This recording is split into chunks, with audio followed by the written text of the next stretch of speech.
Comment la guerre influence-t-elle la construction nationale en Ukraine? Quel rôle de la mémorialisation pendant le conflit? Vous écoutez le podcast L'Ukraine face à la guerre. Ce podcast est enregistré en Ukraine et par des Ukrainiens. Dans ce podcast, nous racontons comment l'Ukraine continue à vivre et à résister face à l'agression russe. Nous proposons des analyses, mais aussi des témoignages. Nous essayons de vous faire comprendre l'Ukraine, son histoire, sa société et sa culture. Je m'appelle Tetiana Ogarkova. Je suis universitaire et journaliste, responsable du département international à l'Ukraine Crisis Media Center, une ONG dont la mission est d'informer le public étranger sur l'Ukraine. Avec moi, Alexandra Goujon, maître de conférence à l'Université de Bourgogne. Alexandra est l'auteure de 2 livres sur l'Ukraine, dont L'Ukraine de l'indépendance à la guerre. Elle vient de soutenir son habilitation à diriger des recherches sur le nationalisme et la mémorialisation en Ukraine.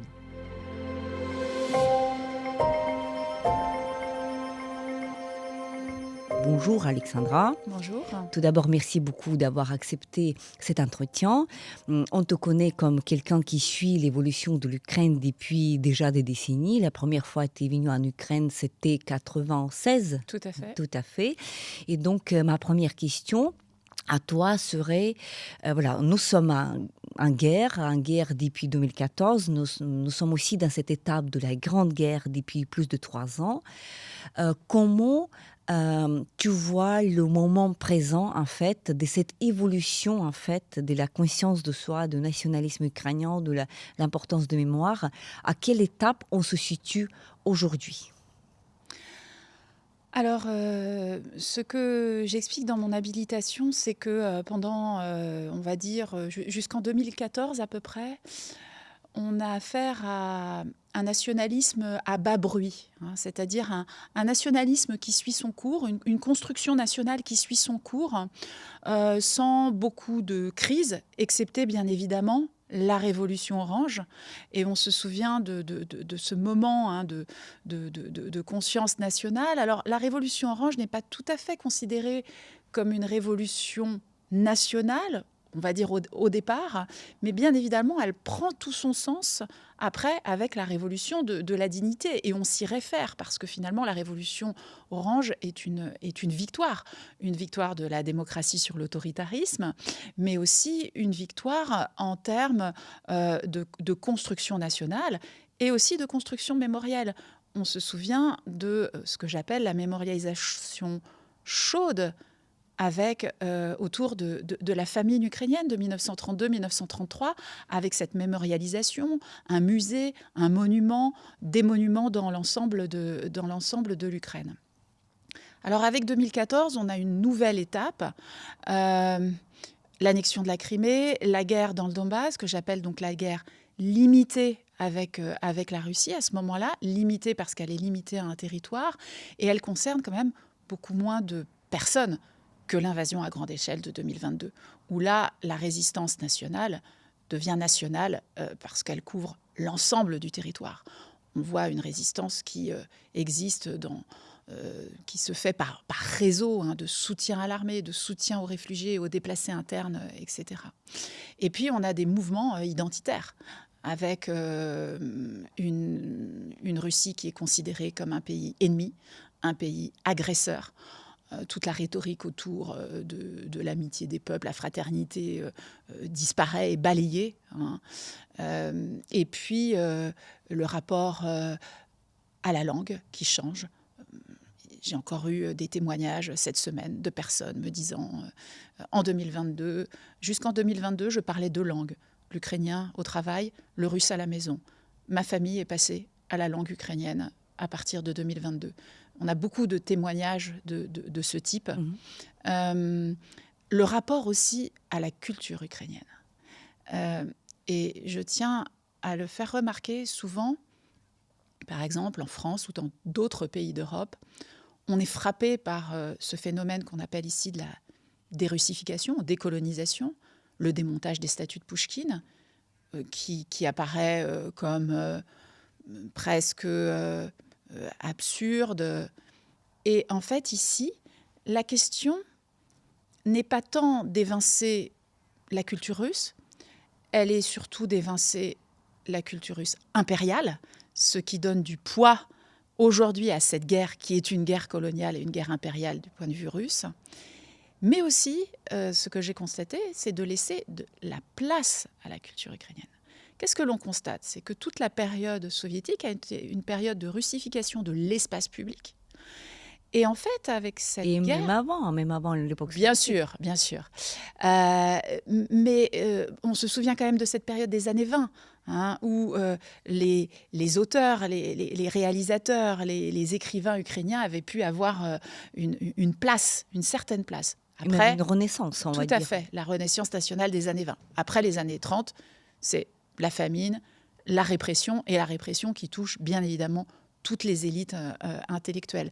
Mais on voit des cycles, puisque on se souvient de ce mouvement qu'on appelle des 60 arts, c'est-à-dire Shestidisiatniki en ukrainien, des années 60, où la répression est moins forte et où on essaye, dans les canons culturels soviétiques, de faire une place, ici en Ukraine, de faire une place à, on va dire, une spécificité, une différence culturelle nationale. Et d'ailleurs, c'est très intéressant de voir que ce mouvement qui...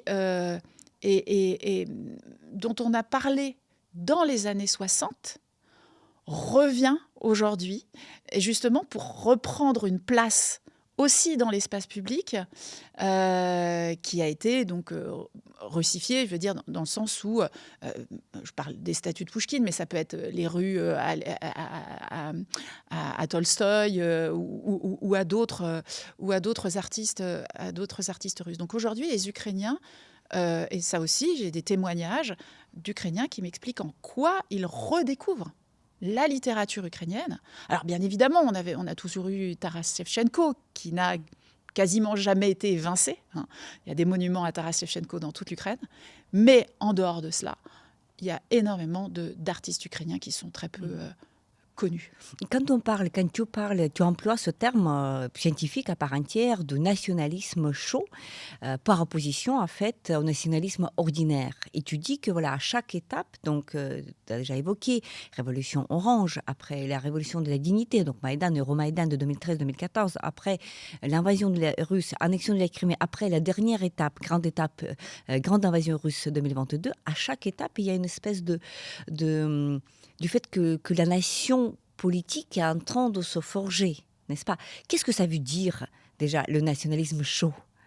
Alors en fait, ça vient la différence entre nationalisme froid ou banal et le nationalisme chaud, elle vient donc d'un auteur qui s'appelle Michael Billig et qui a forgé ce concept. Alors, lui, il a plutôt forgé le concept de nationalisme banal, justement pour dire qu'on s'attache souvent qu'au nationalisme chaud. Et ce qu'il explique, c'est que le nationalisme chaud, c'est le nationalisme qui peut être, alors qui a deux significations. Ça peut être le nationalisme un peu radical, donc de groupes qui voient la nation comme quelque chose d'extrême, exclusif, ethnique. Et souvent, on se focalise sur ce nationalisme ethnique. C'est bien pour ça, d'ailleurs, que le mot nationalisme est souvent vu de manière péjorative. En parlant de nationalisme banal, lui, Billig, s'intéresse à ce qu'il appelle donc le nationalisme banal, ou qui peut s'appeler le nationalisme ordinaire, le nationalisme dans les nations installées, comme, je ne sais pas, les États-Unis, la France, et où il montre qu'en fait, il existe un nationalisme banal, c'est un nationalisme de tous les jours dont les citoyens ne prennent pas forcément conscience. Qui serait équivalent du patriotisme, quelque chose. Oui, mais c'est quelque chose qui existe dans l'espace public. Par exemple, il parle des drapeaux américains, qu'aujourd'hui, aux États-Unis, on ne remarque pas nécessairement, et qui existent dans l'espace public peut-être beaucoup plus que dans d'autres pays. Il montre notre attachement lorsqu'on suit, par exemple, des commémorations nationales, etc. Alors, le nationalisme chaud est souvent donc un nationalisme qui peut être vu comme extrême, ou alors un nationalisme de crise. Et moi, c'est cette partie-là qui m'a intéressée, sachant qu'elle est assez peu travaillée. Et ce que je trouve d'intéressant, c'est que là, en Ukraine, en ce moment, on a un nationalisme chaud dans le cadre d'une guerre.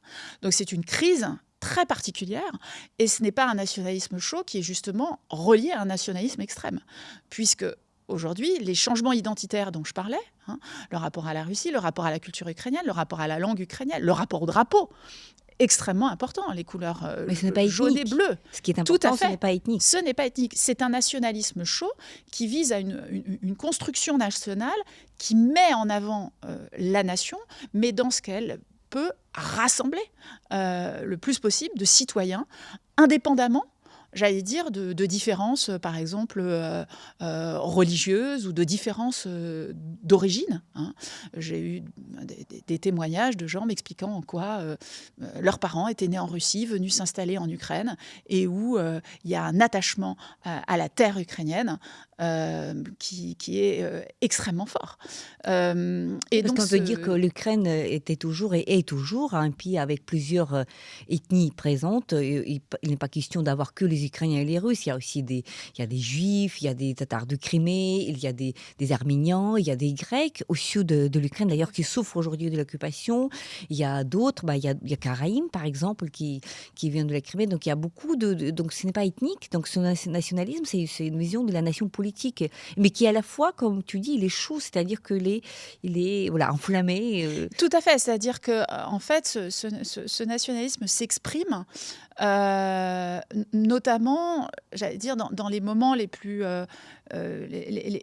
difficiles. Alors, c'est notamment après des bombardements, où il y a une espèce de soutien collectif, à la fois par rapport aux victimes, mais aussi aux survivants.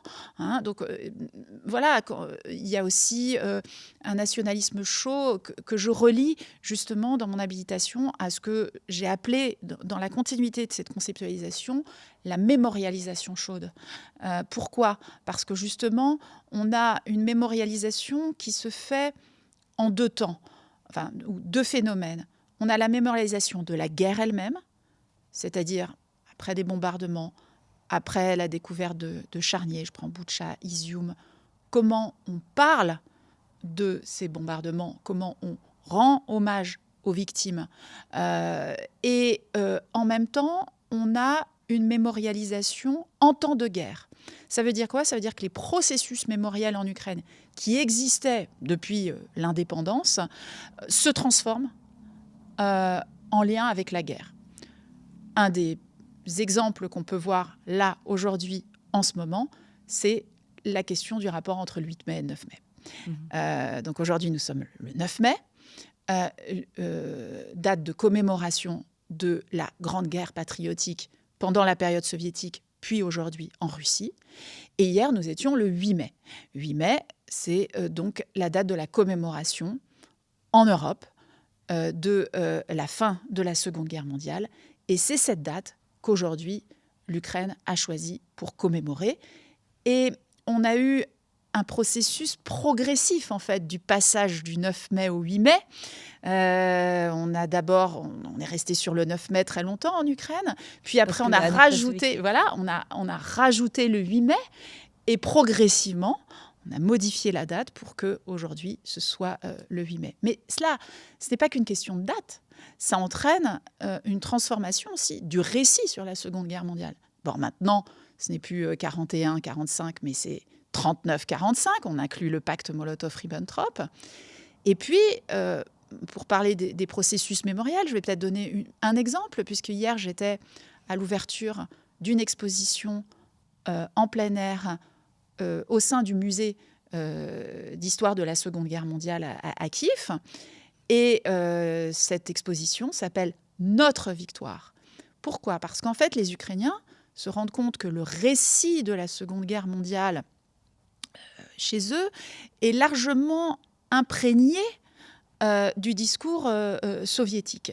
Et surtout du discours aussi qui tente à montrer que les Russes sont le principal peuple à avoir, on va dire, contribuer à la victoire. Et aujourd'hui, donc, les Ukrainiens mettent en avant, en tous les cas dans cette exposition, il y a une mise en avant de la participation du peuple ukrainien, là aussi pris au sens large. Les Ukrainiens ont été victimes de plusieurs manières et le rappel également, bien évidemment, de la population juive ukrainienne et de l'Holocauste en Ukraine. Donc, on a comme ça une transformation du récit historique en temps de guerre. Et c'est ce que j'appelle la mémorialisation en temps de Et par l'effet de mémoire, tout en étant en guerre, on pense à une autre guerre, une guerre précédente, la Deuxième Guerre mondiale, et puis il y a ce changement de discours. Il est vrai que le nombre de victimes des Ukrainiens dans l'armée rouge était colossal, tout d'ailleurs, tout aussi bien que pour les Biélorusses, c'est pareil. C'est vrai, évidemment, il y avait aussi le mouvement nationaliste, etc., durant la guerre qui collaborait avec les Allemands. Donc voilà, il y a une histoire multiple. Elle est plurielle, en fait. Ce n'est pas une seule image de l'Ukraine dans cette Deuxième Guerre mondiale, d'ailleurs comme pour la France, on peut dire, comme on peut dire pour plusieurs autres pays. Mais justement, cette monopolie, en fait, imposée par la Russie et sur la victoire de la Deuxième Guerre mondiale, donc c'est la réaction à ce récit, à ce narratif de la monopolie de l'Union soviétique et ensuite de la Russie, comme un pays victorieux. Et donc, nous suivons depuis plusieurs années, voire décennies, ce culte de la victoire en Russie qui est appelé aussi à justifier d'autres agressions de la Russie, notamment contre l'Ukraine, parce que si on écoute le discours de Vladimir Poutine la veille de son grande invasion en février 2022, il dit qu'il veut dénazifier l'Ukraine, c'est-à-dire qu'il présente l'Ukraine comme, encore une fois, des nazis, etc. Donc c'est en réaction à ça. Tu visites souvent l'Ukraine et même après la grande invasion russe, c'est ton quatrième voyage, n'est-ce pas? Actuellement, au cinquième? Sixième voyage. Après le février 2022, donc c'est le moment où les voyages, c'est pas gratuit, c'est dangereux, etc. Et à chaque moment, tu t'intéresses à des cimetières, à des lieux de mémoire, à des lieux à ce qu'on appelle les allées des héros, c'est-à-dire voilà, les drapeaux ukrainiens. Comment est-ce que, selon toi, cette mémorialisation qui est sujet de ton intérêt depuis des années, comment est-ce qu'elle se transforme justement sur le champ aujourd'hui, c'est-à-dire quand on voyage en Ukraine aujourd'hui? Alors, c'est justement ce deuxième phénomène que j'appelais la mémorialisation de la guerre, c'est-à-dire ce qui touche à la guerre, donc et principalement, on va dire, aux victimes de guerre. Pas uniquement, mais ça concerne quand même une large partie aujourd'hui de la mémorialisation, parce que et c'est là où on se rend compte de ce que fait la guerre. On s'en rend compte en visitant des villes où on voit des ruines, des destructions de bâtiments, où on entend des bombardements. Et puis, eh bien, ce que l'on constate aussi, ce sont les victimes de guerre. Alors, les victimes de guerre, ce sont les victimes civiles lorsqu'il y a un bombardement, comme il y a pu y avoir la nuit du 24 au 25 avril sur Kiev et dans le quartier de Sviatoshyne, où je me suis rendue pour justement voir la mémorialisation qu'on appelle immédiate ou spontanée, tout à fait, avec souvent donc des peluches qui sont déposées, des fleurs, des portraits, parfois quelques petits messages, et où des gens viennent se recueillir. Et puis, il y a ces victimes de guerre, victimes militaires. J'étais hier aux funérailles d'un soldat au monastère Saint-Michel. Et ce que l'on constate, c'est une mémorialisation des victimes de guerre qui est souvent mémorialisation plus importante que les victimes civiles. Je veux dire, la place dans l'espace public. Ce qui n'est pas spécifique à l'Ukraine, c'est-à-dire que lorsqu'on regarde ce qui se fait en temps de guerre en général, voire même après les guerres, paradoxalement, paradoxalement peut-être pas, mais en fait les victimes militaires prennent une place importante parce qu'elles sont, j'allais dire, au premier rang de défense du pays. Et donc là, il y a effectivement plusieurs phénomènes. Il y a ces fameuses allées des héros dans les villes dans les quartiers aussi, des villes, des grandes villes, par exemple. Donc à Kiev, on a le mur du souvenir justement sur l'enceinte du monastère Saint-Michel. On a aussi ce champ de drapeau sur Maïdan. Mais dans les différents districts de Kiev, en fait, il y a à chaque fois la mémoire, des panneaux, en fait. Ces allées sont souvent des panneaux sur des supports métalliques avec des portraits et des biographies. Et ça, on l'observe dans toute l'Ukraine. Donc, effectivement, j'ai pu l'observer à l'est de l'Ukraine, dans le Donbass, à Mykolaïv, à Odessa. Alors ça, ce sont les allées des héros ou les allées de la gloire. Ça, ce sont des mémoriaux qui sont dans les centres-villes. Après, on a effectivement dans les cimetières, parfois ce qu'on appelle l'allée des héros, qui sont en fait des carrés militaires, dans les cimetières, en fait, au départ, qui sont dédiés plutôt à des civils, d'ailleurs, des carrés militaires.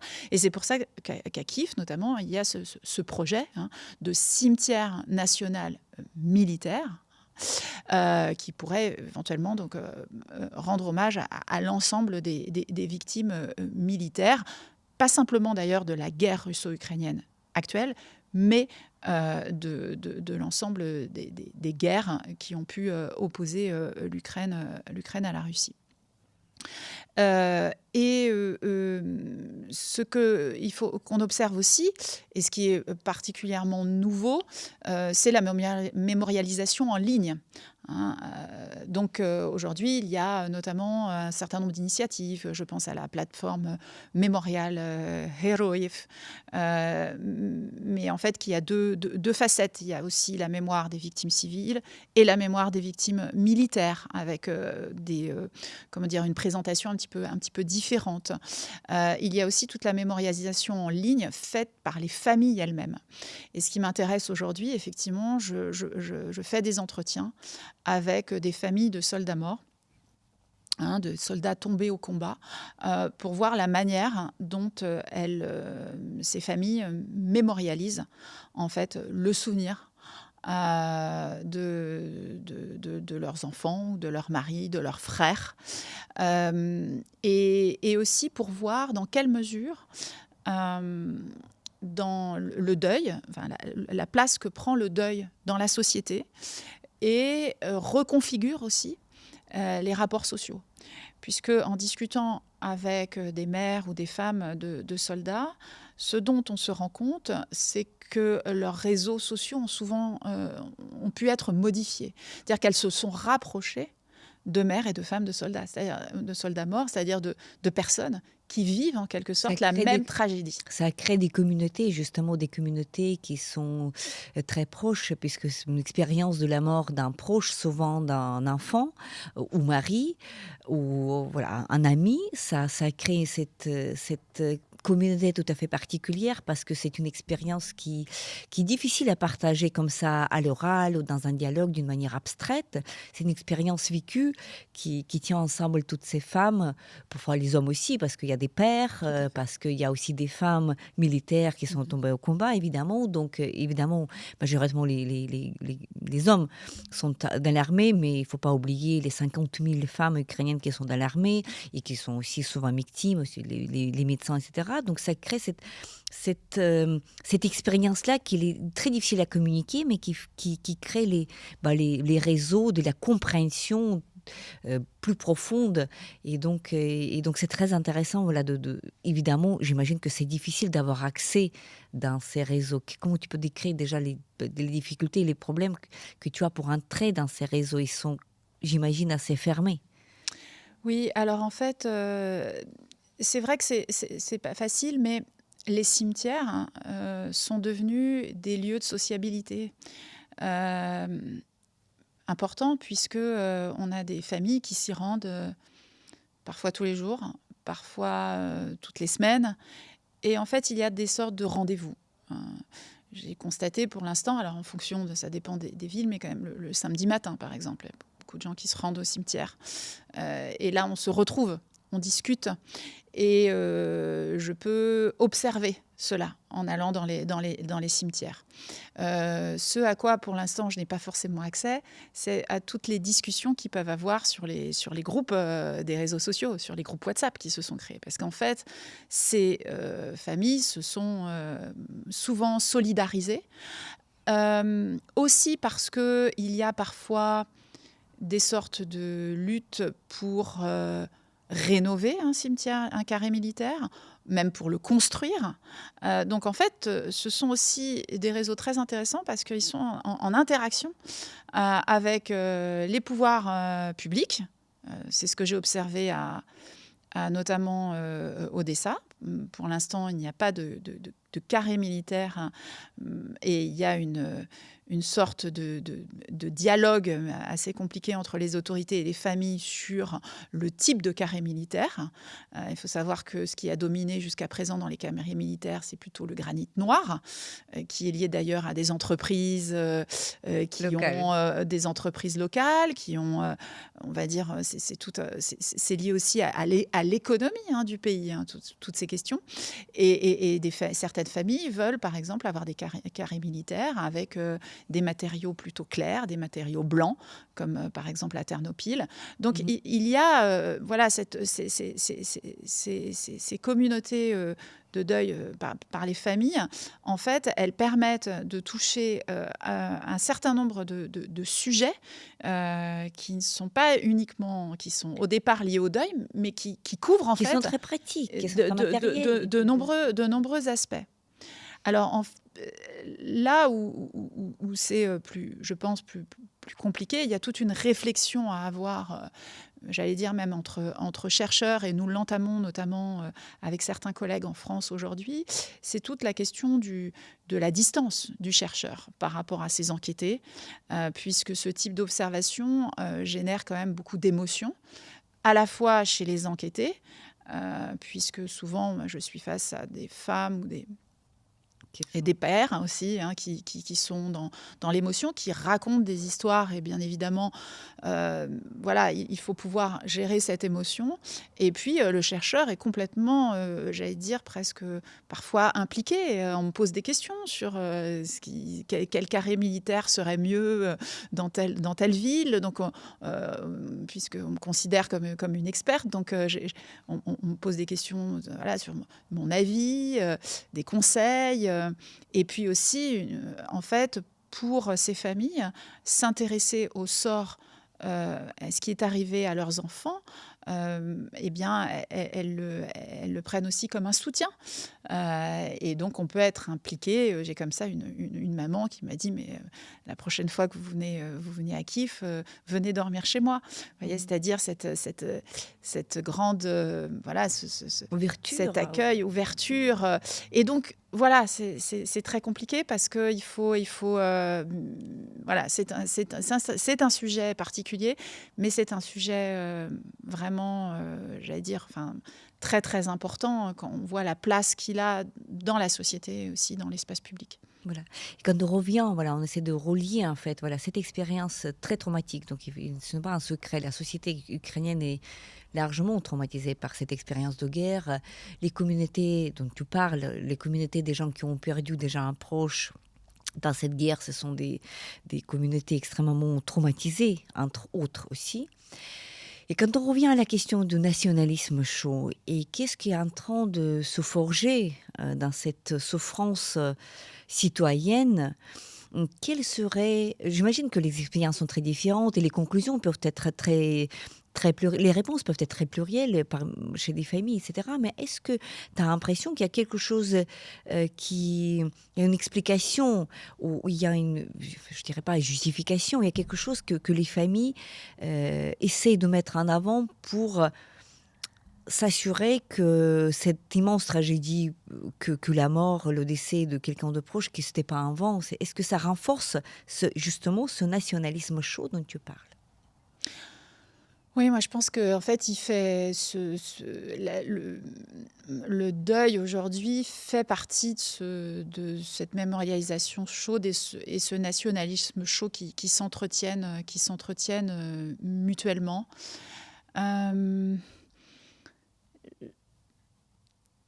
il y a cette idée dans la mémoire, dans le fait de raconter l'histoire des soldats morts au combat. Si je prends par exemple la manière dont les mères ont pu me raconter, j'ai peut-être un peu plus discuté aujourd'hui avec des mères qu'avec des femmes. Souvent, elles expliquent.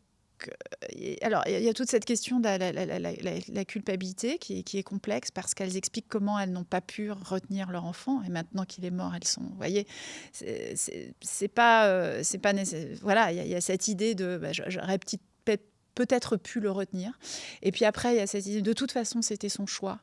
Il avait pris sa décision, il était majeur. Que pouvais-je faire ? Et il y a une espèce d'accompagnement, ou peut-être aujourd'hui, ce que je peux remarquer, c'est une espèce de... Alors, bien évidemment, ça dépend du moment. C'est-à-dire, aujourd'hui, quand un proche décède, il faut un certain temps. Je pense que c'est 1 an, 2 ans. Voilà, j'ai rencontré une mère de soldat à Odessa qui me disait... Son fils est décédé il y a 1 an et demi et qui me disait il y a 6 mois, je n'aurais pas pu discuter avec vous. Donc voilà, il y a cette question du temps qui amène une certaine réflexion. Et ce que je constate, c'est chez certaines mères de soldats, le prolongement de l'engagement de l'enfant, en fait. C'est-à-dire, en créant aussi ces communautés de mères de soldats, souvent parfois de la même brigade, des relations avec les frères d'armes qui continuent. Le soutien donc à la brigade, le soutien financier, le soutien moral. Et donc, il y a à la fois la mémoire et puis l'engagement, en quelque sorte, de ces familles qui s'étaient peut-être aussi parfois tenues en retrait parce que le fils ne disait pas grand-chose sur ce qu'il faisait. Ça pouvait arriver, ne transmettait pas son expérience. Et ensuite, ces mères, je pense à celle que j'ai rencontrée à Odessa, qui découvrent tout ce qu'il a fait, ce que racontent les frères d'armes et qui se sent finalement engagé dans le même processus et qui prolonge en quelque sorte le combat d'une autre manière. Donc, et qui essaie d'aider par exemple son tout à unité par des collectes de fonds et par tout cela. Donc elles font partie de cette communauté déjà militaire des survivants pour l'instant, voilà, ces camarades comme les mamans qui formaient avant les conseils de classe, voilà, les mamans qui étaient avec leurs enfants pendant la classe. Après, voilà, ça fait des communautés des femmes qui ont perdu leurs enfants mais qui s'intéressent tout de même à cette chose là et qui renforce le sens en fait, le sens de cette lutte en fait que leurs enfants ont menée. J'ai une maman aussi là à Kiev qui me disait, quand je lui demandais si elle avait donc des contacts avec les frères d'armes, elle me dit oui. Et elle me dit, c'était très émouvant, elle me dit, pourvu qu'il reste en vie parce qu'il ne me reste que. C'est-à-dire que on voit comment elle continue à accompagner, on va dire, ou à souvenir de son fils avec ce que raconte, avec le rapport donc à ses frères d'armes, avec lesquels son fils a passé autant de temps, et notamment ces derniers instants. Et sans doute la dernière question qui m'intéresse, l'autre fois, nous avons discuté avec toi dans le podcast, voilà, cette question de l'identité régionale et de la question de l'identité nationale, comme pendant les décennies, elle s'est renforcée. Voilà, cette identité ukrainienne, elle perdait au fur et à mesure cette dimension régionale. Et quoi on arrivait à avoir cette identité ukrainienne au niveau national. Est-ce que, voilà, tu as fait plusieurs voyages. Cette fois-ci, d'une manière tout à fait particulière, tu as été visiter le sud, ça veut dire Kherson, ça veut dire Mykolaiv, Odessa. Est-ce que tu constates qu'il y ait des différences régionales dans cette culture de mémoire, dans cette mémorialisation qui t'intéresse, dans des régions ukrainiennes différentes? Ou, au contraire, peut-on affirmer que la culture de cette mémorialisation de victimes de la guerre, militaire et civile, qu'il est un facteur unificateur, en fait, de l'Ukraine d'aujourd'hui? Alors, en fait, je crois que la guerre russo-ukrainienne implique des problématiques communes, quelle que soit la région. Et notamment à travers la mémorialisation, quand je parlais de ces allées dans les centres-villes, ça génère de toute façon des discussions entre les autorités, les populations locales, sur le format, sur l'entretien. Les pouvoirs publics doivent donner l'accord quand même de l'utilisation, même quand ce sont les familles qui font certains monuments, l'utilisation de l'espace public. Donc, ce que je trouve d'intéressant aujourd'hui à observer, c'est ce que j'appelle cette co-construction de la mémoire entre les autorités et les citoyens, et avec une demande mémoriale des citoyens extrêmement forte. Il y a beaucoup de choses qui sont faites par eux, qui sont demandées par eux. Et ce n'est plus les pouvoirs publics qui imposent la mémorialisation de la guerre aujourd'hui. Donc ça, c'est un phénomène très intéressant, et on l'observe, et il est différent selon les régions, mais je ne crois pas qu'il soit différent en fonction... j'allais dire des régions, il est différent en fonction des municipalités, puisqu'en fait, ce sont les municipalités qui sont en charge de cette mémorialisation de la guerre. Et donc, en fait, ça dépend aussi du courant politique de la mairie, ça dépend des relations avec les familles, de la conception même de l'histoire du pays, et qui est variable d'une municipalité à une autre. Mais j'allais dire, en cela, c'est pas différent d'autres pays. Donc, ce que je crois, c'est que on a dépassé... En tous les cas, aujourd'hui, de toute façon, il y a quelque chose de plus consensuel en Ukraine, même si il ne faut absolument pas nier le fait que l'expérience de la guerre est différente. Mais l'expérience de la guerre est différente, bien sûr, en fonction des régions, puisque Kherson, Mykolaïv, Kherson est en partie occupée, le Donbass est en partie occupé. Donc voilà, il y a des régions où on a vécu l'occupation, pas vécu l'occupation. Mais il y a aussi, en Ukraine, des personnes qui sont très loin du front, mais qui sont très impliqués soit dans l'aide humanitaire au front, soit parce que leurs proches sont sur le front. Donc en fait, les différences viennent, je trouve, davantage aujourd'hui que des régions elles-mêmes, que de la manière dont on vit la guerre, en fonction de son propre engagement, de ce qu'on y fait et de ce que les proches vivent. Et donc, dans toutes les villes aujourd'hui, là où j'ai pu aller, il y a toujours des personnes qui aujourd'hui sont engagées dans ce que j'appelais tout à l'heure la découverte de la culture ukrainienne, mais qui est une culture aussi qui est nationale, avec des personnes aujourd'hui comme des dissidents, comme Vassil Stous. Beaucoup de villes vont dédier des noms. D'ailleurs enseigné à Rolivka, à Donbass ukrainien, qui était considéré à l'époque justement comme région russe, russophone. Voilà. Donc on a la redécouverte de la culture ukrainienne, mais on a aussi la redécouverte du patrimoine local, de la culture locale. Qui est important. Et j'aimerais citer donc une collègue et experte des questions mémoriales que j'ai rencontrée à Odessa et que je connais depuis longtemps. Nous ne s'étions pas revus, mais j'ai suivi tous ses travaux, Oksana Dovkopolova, qui, lorsque j'ai discuté avec elle pour parler un petit peu de ce qui se passait à Odessa, m'a dit « Mais en fait, Odessa, on se rend compte que c'est une ville non impériale dans un projet impérial. » Et aujourd'hui, ce qu'elle dit, et elle milite pour la création d'un musée qui montre ça, en fait. Comment, à Odessa, on a résisté à l'impérialisme russe. Et il y a notamment tout un projet, d'ailleurs, également financé par des acteurs économiques locaux, sur la décolonisation d'Odessa. Donc, une réflexion sur... Mais finalement... nous, on dit qu'on est la ville de Catherine II et que on a contribué au grand projet impérial. Mais en fait, est-ce que Odessa, c'est vraiment ça et donc, une réflexion sur les acteurs locaux, la multiculturalité d'Odessa. De la région d'Odessa qui est de la région. Voilà. Et par exemple, vous voyez les échos qu'il y a entre cette réflexion sur l'histoire et la mémorialisation de la guerre.